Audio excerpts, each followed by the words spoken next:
નમસ્કાર દર્શક મિત્રો, હું જપન શાહ કાનમ એક્સપ્રેસ ન્યૂઝમાં આપનું સ્વાગત છે। જોઈએ આજના મુખ્ય અને મહત્વના સમાચાર।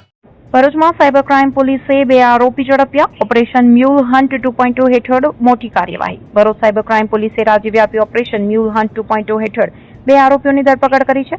આ કાર્યવાહી સાયબર ગુનાઓ સામે ચાલી રહી છે। કૌભાંડમાં સંડોવાયેલા વધુ એક આરોપી હાલ ફરાર છે, જેની શોધખોળ ચાલુ છે। પોલીસે એઝાઝ ઉર્ફે અલ્ફાત ખાન ઉર્ફે રોનક પઠાણ, જે મોના પાર્કનો રહેવાસી છે, અને અફવાન ઉસ્માન કાની, જે મદીના પાર્કનો રહેવાસી છે, તેને ઝડપી પાડ્યા છે। તપાસમાં સામે આવ્યું છે કે આરોપીઓએ ખોટી ઓળખાણ આધારે વિવિધ બેંકમાં ખાતાઓ ખોલાવ્યા હતા। તેમણે અગાઉથી ખરીદેલા મોબાઈલ સિમ કાર્ડના આ ખાતાઓ સાથે લિંક કર્યા હતા અને આ ખાતાઓનો ઉપયોગ સાયબર ઠગાઈ માટે મેળવેલા નાણાંની હેરફેર માટે થતો હતો। સાયબર ક્રાઇમ પોલીસના પ્રાથમિક અનુસંધાન મુજબ આવા મ્યુલ એકાઉન્ટનો ઉપયોગ ઓનલાઈન ઠગાઈને નાણાંના અલગ અલગ ખાતાઓમાં ટ્રાન્સફર કરીને ગુનાના નાણાંને સ્ત્રોતને છુપાવવા માટે થતો હોય છે। પોલીસે આરોપીઓ પાસેથી મળેલી ડિજિટલ પુરાવાના આધારે વધુ તપાસ હાથ ધરી છે। સાયબર ક્રાઇમ પોલીસ નાગરિકોને સાવચેત રહેવાની અપીલ કરી રહી છે। કોઈપણ વ્યક્તિએ પોતાનું બેંક ખાતું, ડેબિટ કાર્ડ, ચેકબુક કે મોબાઈલ સિમ અન્ય વ્યક્તિને ઉપયોગ માટે આપવું નહીં।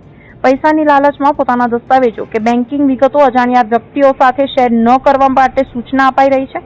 આવા ખાતાઓનો ઉપયોગ સાયબર ગુનાખોરીમાં થતો હોય છે, જેનાથી ખાતાધારક પણ કાનૂની કાર્યવાહી હેઠળ આવી જાય છે।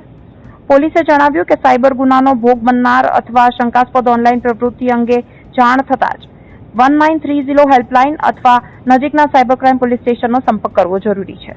રિપોર્ટર રવિ સૈયદ, ભરૂચ।